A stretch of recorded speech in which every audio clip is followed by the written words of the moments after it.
Je vous parlais tout à l'heure d'autosurveillance. L'autosurveillance, ce n'est pas une politique volontariste de la part des services d'assainissement, mais une réglementation qui nous est imposée par les services de l'État, donc la police de l'eau, et qui est en lien avec des directives européennes.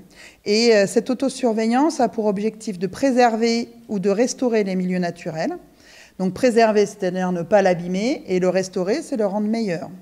Donc un double objectif. Améliorer les performances du système d'assainissement. Donc quand on parle du système d'assainissement, c'est les réseaux d'assainissement, mais aussi les stations d'épuration. Donc la collecte des eaux usées, le transport jusqu'aux stations d'épuration et les stations d'épuration. Et de fixer des règles sur les rejets au milieu naturel de l'ensemble de ces ouvrages d'assainissement. Et des règles qui soient communes, et ça c'est assez nouveau, puisque c'est l'arrêté de 2015 qui le fixe, que ces règles soient communes, enfin les objectifs sont communs entre tous les acteurs de l'assainissement sur la zone francilienne. Donc ça veut dire qu'il faut en plus qu'on se coordonne entre nous pour qu'on rejette moins ensemble. Donc les procédures qui sont mises en place permettent de surveiller le réseau d'assainissement, donc de s'assurer de son bon fonctionnement et de résoudre le plus vite possible les dysfonctionnements afin de limiter la pollution au milieu naturel. Donc nous, par exemple, Val-de-Marne, nous avons 54 déversoirs d'orage. Donc les déversoirs d'orage, c'est la petite ligne que vous avez vue en temps de pluie sur le schéma précédent de notre petit champignon.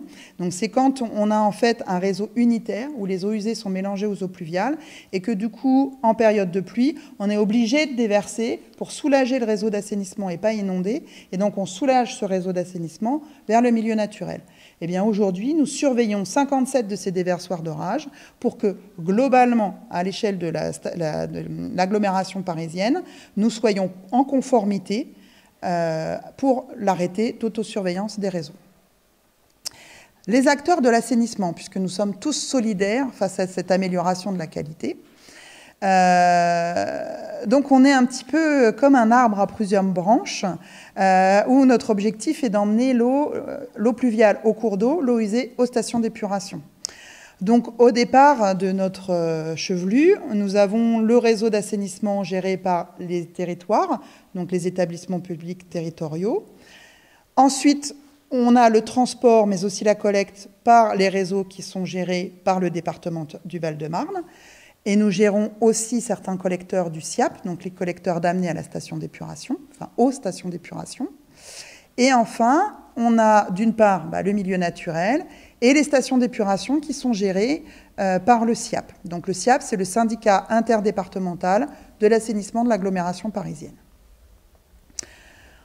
On s'est aperçu lors de la prise de compétence des territoires que la connaissance sur l'ensemble des communes n'était pas complètement homogène. Et donc, il nous fallait tous ensemble, donc les territoires, le département et le SIAP, faire un effort d'amélioration de notre connaissance, de l'imbrication des réseaux et des impacts de l'assainissement sur le milieu naturel, pour qu'on puisse prioriser les actions permettant de favoriser le retour à la baignade ou tout du moins une amélioration de la qualité de l'eau.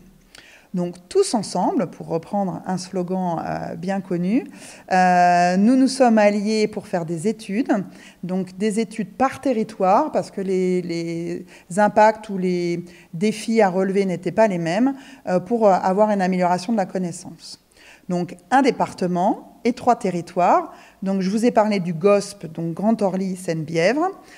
Au nord-est, vous avez PEMB, donc c'est Paris-Est, Marne-et-Bois. Et au sud-est, GPSEA, Grand Paris Sud-Est Avenir. Donc on a fait ensemble, l'objectif de ces études était de rapidement, c'est-à-dire qu'avec des connaissances qui étaient directement mobilisables, pouvoir prioriser les actions à réaliser, notamment les travaux, pour qu'à chaque exutoire, c'est-à-dire chaque sortie, grand rejet de réseau d'assainissement, on puisse savoir quels étaient les travaux qu'il fallait faire en amont pour pouvoir améliorer la qualité de la Seine ou de la Marne à l'immédiat du rejet du réseau d'assainissement. Donc, ça donne des grandes listes de travaux. Donc, les couleurs que vous voyez sur la carte, ce sont les bassins versants. Donc, les bassins versants, c'est facile, c'est la zone géographique où toute goutte d'eau qui tombe dessus va au même endroit. Donc, j'essaie d'expliquer à chaque fois les termes un peu techniques. Nous, Val-de-Marne, on avait aussi un intérêt à améliorer notre connaissance parce que même si on est grand, beau et fort, on a toujours notre talon d'Achille. Et là, on avait vraiment besoin de travailler avec les territoires pour voir quelles étaient nos priorités, nos coordinations importantes. Donc nous, ça nous a permis vraiment de consolider nos éléments.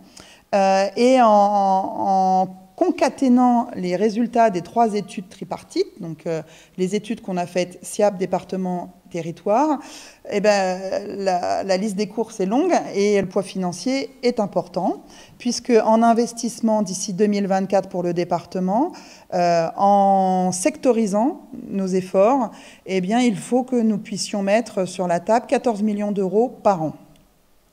Ce qui est quand même important puisque nous avons à peu près 50-55 millions d'euros par an d'investissement.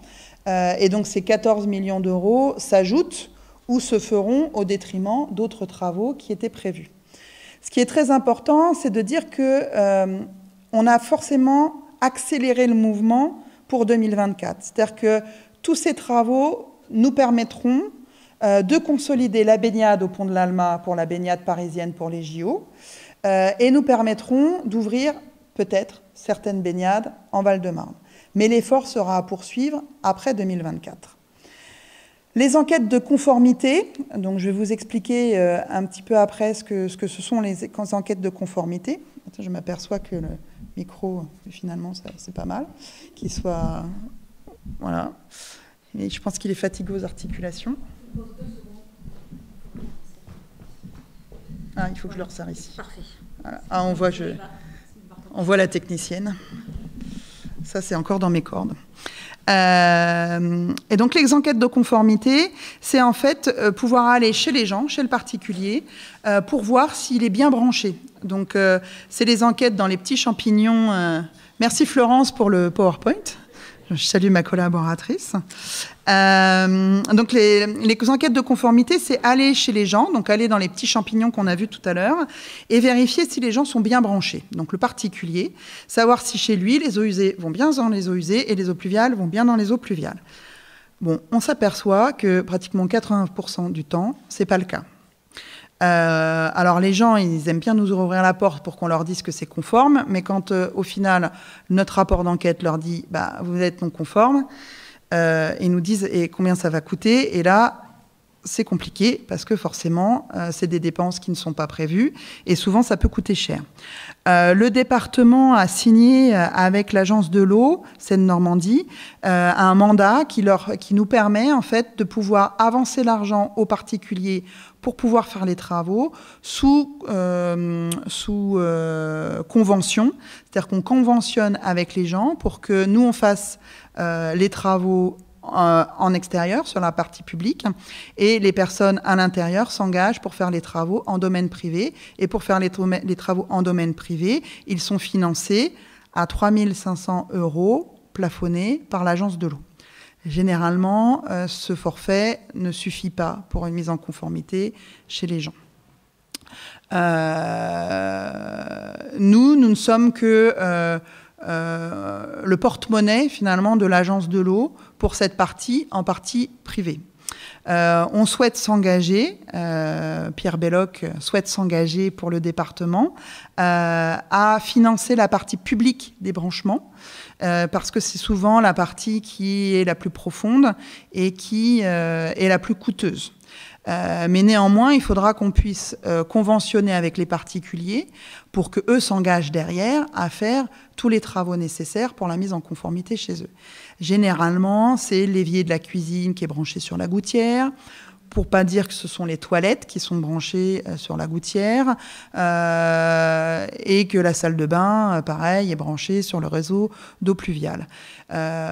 Souvent, les maisons ont un côté la sortie des eaux, je dirais, sales, et de l'autre côté, leur jardin.